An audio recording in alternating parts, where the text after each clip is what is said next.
মা ছেলে দুইজন রং ঢং করতে করতে চলে গিয়েছি রংডং-এ। হ্যাঁ, সিরিয়াসলি রং ঢং করতে করতে চলে গিয়েছি রংডং-এ মিনি বার্গার এবং ফুচকা খেতে। রং ঢং করতে করতে রংডং থেকে মিনি বার্গার ফুচকা খেয়ে দিয়ে বাসায় আসার সময় ডিসকন আইসক্রিম মা ছেলে খেতে খেতে বাসায় এসেছি।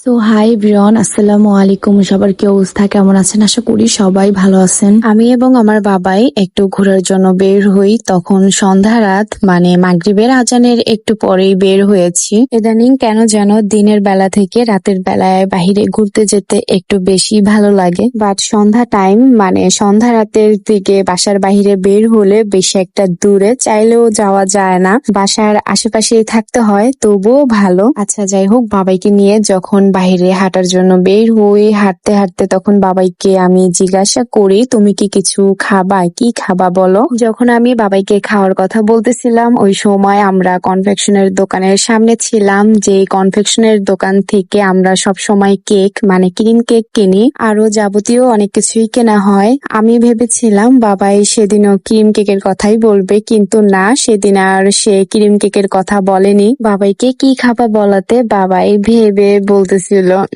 আমি কি খাবো, আমি কি খাবো, আমি বার্গার খাবো মা, আমি বার্গার খাবো। যখন বাবাই বার্গারের কথা বলতেছিল ওই সময় কিন্তু আমরা কনফেকশনের দোকানের সামনেই ছিলাম। কনফেকশনের দোকানেও কিন্তু বার্গার আছে, বাট সেদিন আর কনফেকশনের দোকানের সামনে গিয়েও কোনো কিছু কেনা হয়নি। বাবাই যখন বার্গারের কথা বলে ওই সময় আমার কেন যেন রংঢং এর কথা মাথায় চলে আসে, তাই আমরা মা ছেলে রংঢং করতে করতে চলে গিয়েছি রংঢং এ বার্গার খাওয়ার জন্য। আজ থেকে 1-1.5 বছর আগে প্রথমবার রংঢং-এ এসে ফুচকা, মিনি বার্গার এবং সাথে কোল্ড কফি খেয়েছি, সাথে কিন্তু তোমাদের সাথে ভিডিও শেয়ার করেছিলাম। প্রথমবার আসার পরে এরই মাঝে 3-4 বারের মতন রংঢং-এ আসা হয়েছিল, তখন আর ব্লগ ভিডিও বানানো হয়নি। প্রথমবারই ব্লগ ভিডিও বানিয়েছি আর আজকে বানাচ্ছি, মানে এখন বাবাইকে নিয়ে এসেছি, মা ছেলে রংঢং করতে করতে রংঢং-এ এসেছি, ব্লগ ভিডিও বানাবো না তা কেমন করে হয়। এই তো মা ছেলে রংঢং করতে করতে রংঢং-এ এসে আমার জন্য ফুচকা,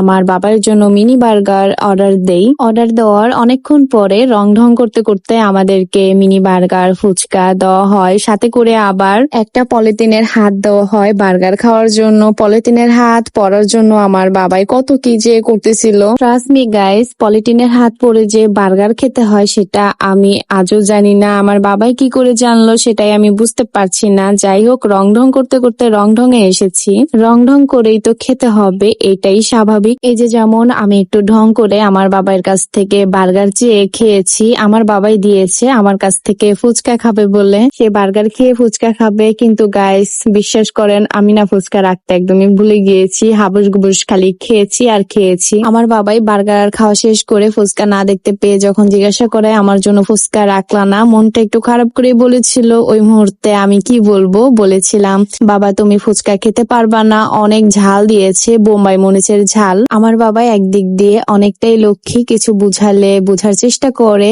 কিন্তু নেক্সট টাইম আর আমার এমন ভুল হবে না। আচ্ছা যাই হোক, আমাদের খাওয়া দাওয়া শেষ, এখান থেকে আমরা চলে যাব। তার আগে রংঢং ফুড কর্নার এর লোকেশনটা একটু বলে দেই। ওয়ালটন শোরুম অথবা হারল্যান্ড শোরুম, তারই সাইডেই হচ্ছে রংঢং ফুড কর্নার। এখানে কিন্তু থেরাপিও দেওয়া হয়, যারা যারা নয়পুরের মানুষ আছেন তারা অবশ্যই চিনবেন আর চেনারই কথা। তো এই তো রংঢং থেকে বের হয়ে রংঢং করতে করতে বাসায় তো চলে যাচ্ছিলাম। আমার বাবা আবার আবদার করছে সে নাকি আইসক্রিম খাবে, আইসক্রিমের দোকানে নিয়ে গেছি, ফ্রিজ খোলা মাত্রই সে স্যাভয়ের ডিসকন আইসক্রিম হাতে নিচ্ছে, সে এটাই খাবে। অবশ্য আমার বাবাইকে বুঝালে বুঝতো, তবে ভাবলাম আমার কাছে টাকা আছে তাহলে আর মানা না করি, তাই মা ছেলে দুইজন 2টা স্যাভয়ের ডিসকন আইসক্রিম নিয়ে খেতে খেতে একদম সোজা বাসায় চলে গিয়েছি। যাই হোক, আজকের মতন আমার এই ব্লগটি এই পর্যন্তই শেষ করছি, আবারও নতুন কোনো ব্লগে দেখা হবে, সেই পর্যন্ত সবাই ভালো থাকবেন, সুস্থ থাকবেন আর আমাদের জন্য দোয়া করবেন। আল্লাহ হাফেজ।